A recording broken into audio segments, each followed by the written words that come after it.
that look okay? That's better. Hey babes, welcome back to my channel. If you are new here, I'm Jay So Extra. Go ahead and like this video, subscribe to my channel, and hit that notification bell. Today, I'm gonna show you all of the equipment I use to create content. Before we get started, I want to take a minute to thank the sponsor of today's video, Skillshare. Skillshare is an online learning community with thousands of inspiring classes for creative and curious people.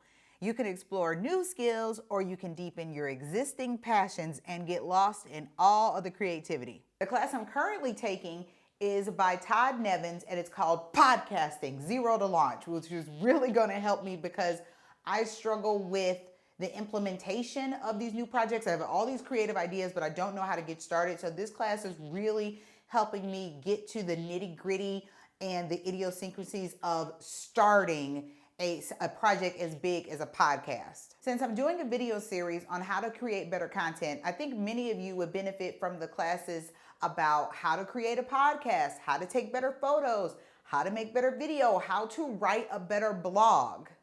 Another great thing about Skillshare is that it's curated specifically for learning, meaning no ads, no fluff, and they're always launching new premium classes so that you can finish one class, finish that project, and then learn a new skill whenever you get your creative juices flowing and you're ready to try something different. If you're anything like me, a multi-passionate, you're always looking for a new thing to learn or a new thing to master. The holidays are right around the corner, and Skillshare is less than $10 a month with an annual subscription. And for you guys in Team So Extra, the first 1,000 people to click the link in the description will get a free trial of Skillshare's premium membership. Now, let's get into my content creation toolbox. First things first, since I'm more of a video content creator, the most important thing for me is to have a camera, which is this thing right here. I'm gonna look at my LED display, but what I'm filming on right now, and I'll put up some photos of what camera I'm using, but I'm using the Canon 80D, that's 80 as in 80, then the letter D. It is a great video camera for me. There are some video content creators who use a really expensive and high-end camera that is great for low light, and it's great stabilization. It has great quality and pixelization and all that stuff, which is great. But I am not filming an Oscar-winning film with my camera. I'm just shooting these wonderful tutorials. This camera is great for that. It's great for any home-based content creators or business-based content creators. If you want to do some video content for your small business or for your own personal brand, this is a great camera for that. It takes SD cards and it has a Wi-Fi connection. I haven't really tried it out yet, so I'm not even sure what it does, but there's something that you can do with the Wi-Fi. I have a wireless remote that I can use to take pictures on this camera. Still photography is also a function of this Canon 80D, but mostly I use this to film my video content for my YouTube channel and also for my Facebook page. I have it mounted on my tripod. It came with the strap and a kit lens that is on here currently. It's the 18 to 55 millimeter lens. I also use 50 millimeter lens when I want to do like beauty tutorials. If I'm doing a skincare routine, it gives you a tighter shot.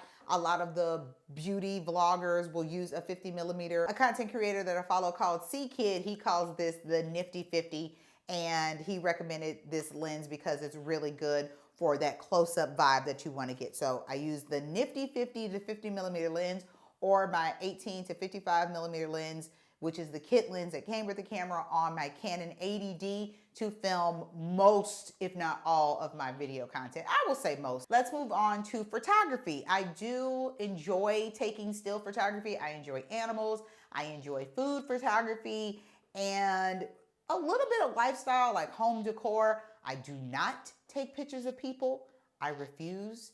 There's something about humans that just doesn't speak to me. So I'm not a baby photographer, a wedding photographer, or a graduation photographer, although that's a great and impressive skill and there is a need for that. I'm just not that person. But if you have a horse you want me to take a picture of, I'm your girl. And for that, I use my other Canon, which is my Canon T3i. I actually bought this camera first to do my videos on, and I would also use it for my still photography. But once I started teaching photography, at my university, then I wanted to have something that I could show my students. So I bought the ADD so I could use strictly for film, and then I would use this for still photography, and I would take it to class and have my students, now I don't want to say play around with it, but I would have them, you know, test it out, get some hands-on experience, because not everyone is accustomed to holding a DSLR, and you have your grips here, you have the strap. Some people have the hip strap. I'm not with the hip strap. But there are multiple ways to mount, hold, carry a camera, and I wanted my students to be able to really feel what that was like. Obviously, it has a thread here on the bottom, just like my Canon 80D. It came with an instruction manual to help me get it set up. It does not have a touch screen, so when I want to change the menu settings, when I want to change my ISO, my aperture, or my shutter speed, then I have to do it manually in the menu settings. But on the Canon 80D, this LED display screen is touch screen, so I can change the menu options from this screen. But here I got to use these buttons, which I'm okay with. I do like that the screen flips out and turns. So does my Canon 80D. And when I'm filming video, I like to look at myself in the monitor here or in this display screen, because I don't have a traditional external monitor in order to see myself on camera. I have used my laptop before. I've used my MacBook before as a monitor, but I don't always want to do that. One day I will have a proper studio and I'll have a really big monitor in between my camera and my lights. But for right now, I just use this fold out display screen. And when I'm taking photos, let me scoot closer, my office desk chair. When I'm taking photos, I will flip the screen up and back. Instead of using the viewfinder, I will look at my image from the screen here. I don't know why. Okay, I have a battery in here. I'm gonna throw a lens on here so I can just show you guys what that looks like. For my photography, I have two really great lenses that I like to use. I live in the Midwest. I live in Southern Illinois, so there are a lot of deer. There are about 15 deer that live in my backyard, and they travel from my backyard to the front yard, to the neighbor's yard. I like to get a picture of them. There are a lot of eagles and a lot of falcons and owls. I like to get pictures of them. Flowers, the rivers, the buildings. I just like nature, natural elements. So even though buildings aren't natural, but they exist without having to do anything. So I like taking pictures of things like that, like bridges and buildings and flowers and water and streams and animals. It's just like we don't have to do anything to get those pictures. So that's what I like about that. This is an 18 to 135 millimeter lens. I think this was the first lens that I bought for my photography camera. This is the 55 to 250 millimeter lens. I'm just going to use this one. Just going to throw this lens onto my camera, take the lens cap off, turn it on, and I just want to show you guys what it looks like on. I know there's no card in camera. Okay, it's telling me that there's no card in the camera. But when I take pictures, I'm trying to keep my eyesight for as long as possible. I don't like to squint through this little viewfinder, so I put it in live shoot mode, and it will allow me to see what the lens sees on this screen here. Isn't that freaky how you can see me twice? Woo! I'm insane. But yes, this is what I use for my still photography. When I want to take pictures for Instagram, or if I want to take pictures for Pinterest, for my website, this is what I use for that. Now let's move on to audio. I mentioned before that I'm going to be creating a podcast. I actually have a podcast. I don't want to say I've abandoned it, but I got to work on my structure more, but this next one has a very clear structure. And the equipment I use to record that is this. This is a Blue Nessie mic. It has this stand. It turns the volume up and down right here. And this plugs into a USB port. So the great thing about this microphone here is that you don't need an XLR cable. You don't need an external recorder like a Zoom recorder or anything, and this will record your audio directly into your computer, and whatever software you were using to edit your audio. So I can record directly into, if I have a MacBook, I can record directly into GarageBand using this microphone, and I can edit right there on my MacBook in GarageBand, or on my desktop where I have Adobe Audition. I just plug this into my desktop and I can record directly into Audition. If you have a MacBook, GarageBand comes standard on the computer. So just find the application in the Finder, open up GarageBand, get yourself one of these Blue Nessie mics, and then plug that bad boy right in there. Easy peasy lemon squeezy. It also has an import for headphones. When I bought the set, I bought it in a bundle on eBay, so it came with a windscreen, the mic, and headphones, but the headphones have since gone the way of the dodo. So I bought these JLab. These are JLab headphones that I got. I got them before Black Friday, so I just pop these on, and then I plug the headphone jack into the mic so I can hear myself talk and I can hear my audio levels. I'm really loud. I typically peak in the red whenever I record audio. Even on my videos, I have to turn myself down. So it's great to be able to hear myself and hear what the software is hearing and what the computer is hearing, so I can adjust myself so that I don't always have to adjust my levels in post. I can just talk a little softer and things will be better. But naturally, I'm right here when I talk. All right, so that's audio. What else do I use to create content? I use this. I use my cell phone. I can take pictures, I can record video, and I can record audio on my cell phone. I can open up the voice memo app and record an episode of my podcast. I like to do voice memos. I take my notes on my phone in the voice memo app. There's also other apps that you can download on your phone that are better quality, because the voice memo app is not the best quality for recording audio. I will admit that, but it's something. It's better than nothing.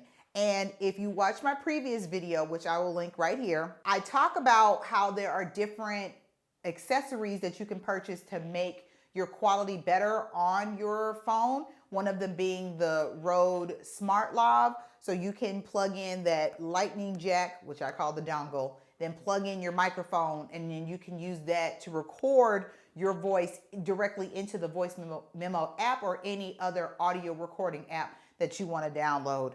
I, again, haven't used any other. I used one other audio recording app on my phone before, but I can't remember what it was. I just deleted it because the voice memo was good enough. Because I do have the microphone when I'm at home and I'm recording, or I go to a podcast studio, but when I'm traveling, I just resort to the voice memo app. But your phone is a great tool, and it's a great piece of equipment to create multiple types of digital content. Photos, video, and audio can all be done from your cell phone, especially if you have an iPhone. I'm sure you can do it on your Android.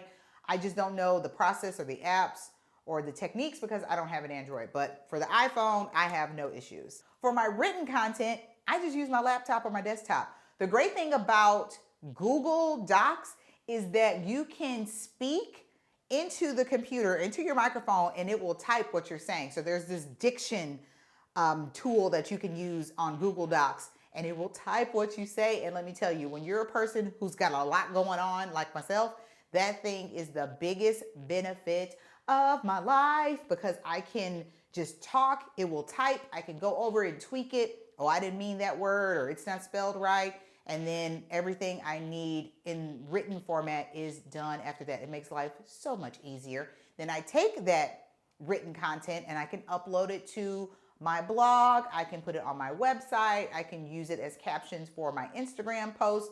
But specifically when I want to create written content, that is what I use. I just use my laptop or my computer, but definitely go through that diction tool. And if you don't use Google, that's fine. Just find an app. If you have a MacBook, just find an app to download on your computer to use diction. I want to say MacBook does have an option for a diction tool so that you can speak into the internal microphone on the MacBook, and then it will type out in that little notes thing that is on MacBooks that will allow you to type. I forget what it's called. Is it One Page or Pages? I think it's called Pages. Yeah, I think Pages will open. There's I don't know if there's a plugin or a download or something, but yeah, you should be able to do the same thing on MacBooks. Okay, so we went over written content, audio content, photo content, and video content. Is there any other type of content that I do? Nope, that's pretty much it. Now you've seen all the tools and the equipment that I use to create that content. If you guys want to learn how to do these things yourself, create video content, take great photos, make a great podcast, or type a great blog, then make sure you check out Skillshare. I'm going to leave that link in the description below. And don't forget, the first 1,000 people to click the link are going to get the Skillshare premium membership, a free trial of that. So you don't want to miss that, especially around the holiday season. Give it a try for yourself, and that will let you know if you want to give that as a gift for someone or if you want to buy it as a gift for yourself. Okay, treat yourself, don't cheat yourself. Treat yourself 2020. That's what we need in 2020 is more treats. Definitely. Well, that's all I have for today's video, guys. Make sure you like this video, subscribe to my channel, and hit that notification bell. Follow me everywhere at JSoExtra. And if you have any questions, comments, or concerns about how I create my content, then make sure you leave them in the comment section below. As always, thanks for watching, thanks for listening, and until next time, stay safe.